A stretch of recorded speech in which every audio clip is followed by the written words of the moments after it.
Hey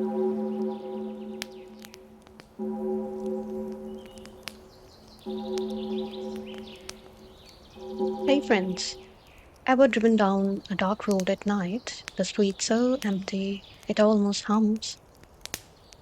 You flick your headlights on high beam, grip the wheel tighter, and just for a second, you swear someone was in your backseat.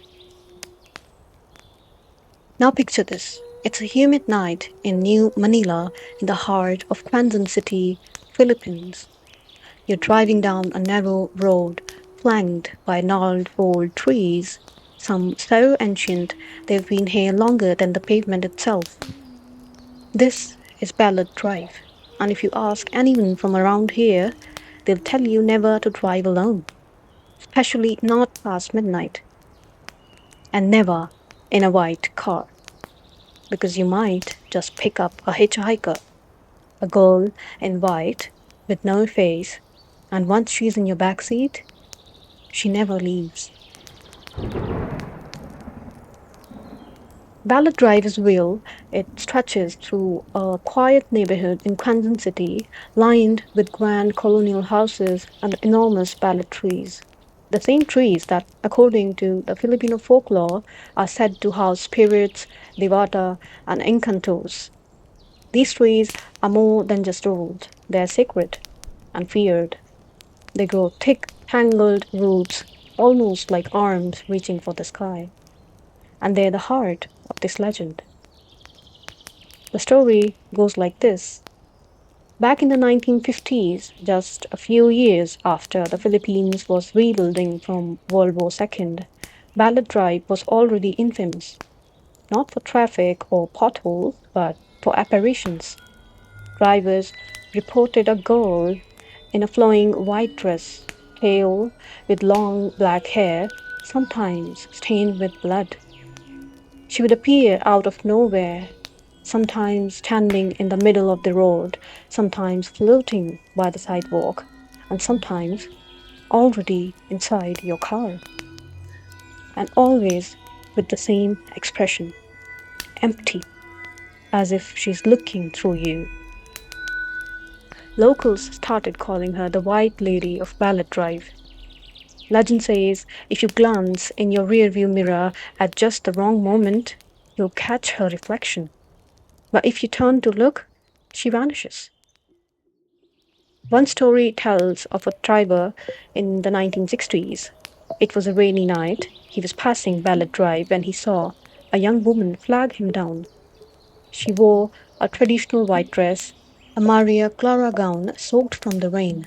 She asked to be taken to an address nearby, silent the whole ride. But when he pulled up to the gate, no one was in the back seat, just a puddle of water and the scent of jasmine. This isn't just a spooky tale told in whispers.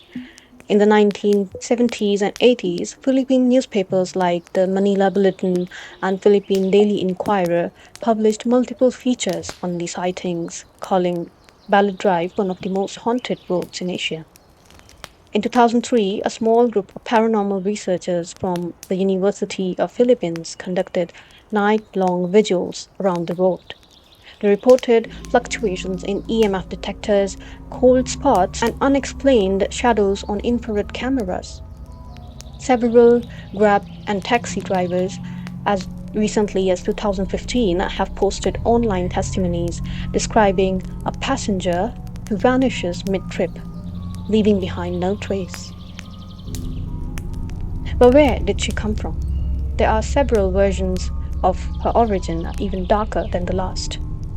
In one tale, she was the daughter of a Spanish mestizo landlord during the colonial period, beautiful, privileged, but she fell in love with a Filipino stable boy. When her father found out, he beat the boy to death and locked his daughter away in a room in their house on Ballet Drive. She wasted away from grief. Some say she hung herself from the ballet tree outside her window. Now she searches for her lost love, forever haunting the path he used to take. Another version tells of a young university student a bright, aspiring law scholar. She was walking home alone one night when a group of men in a passing car offered her a ride. She refused, but they followed her, pulled her in. She was violently assaulted and her body dumped under a ballet tree. No arrests were made, and the case just vanished, and so did her peace.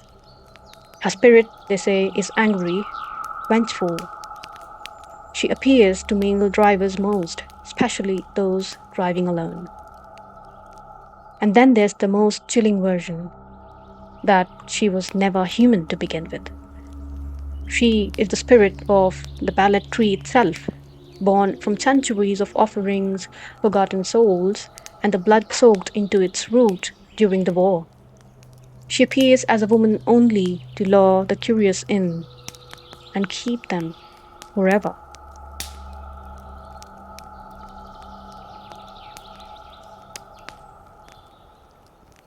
Over the years, countless drivers have captured glitches, flashes, and screams on dashcams while driving alone ballet. Most of them are removed. Some are buried under anonymous usernames on obscure YouTube channels. Always the same comment below. She smiled at me from the back seat.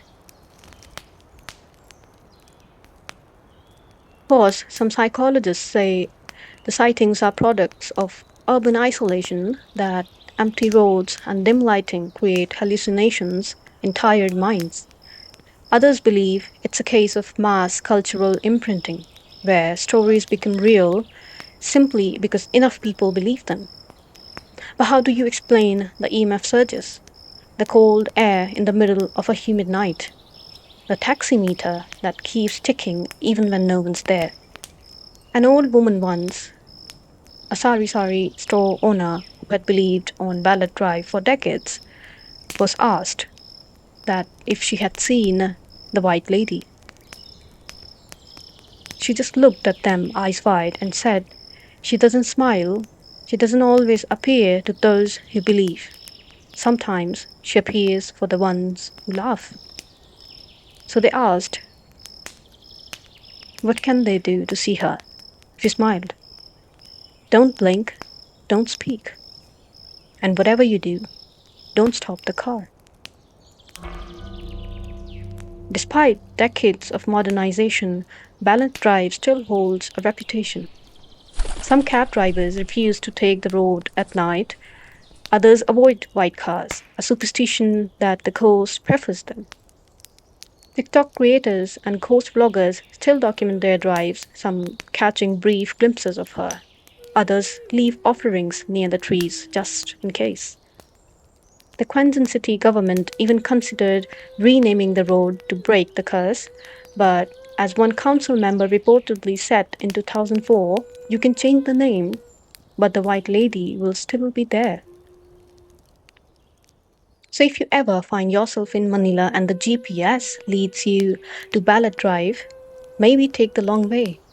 And if you must pass through, don't stop for anyone, especially not a girl in white.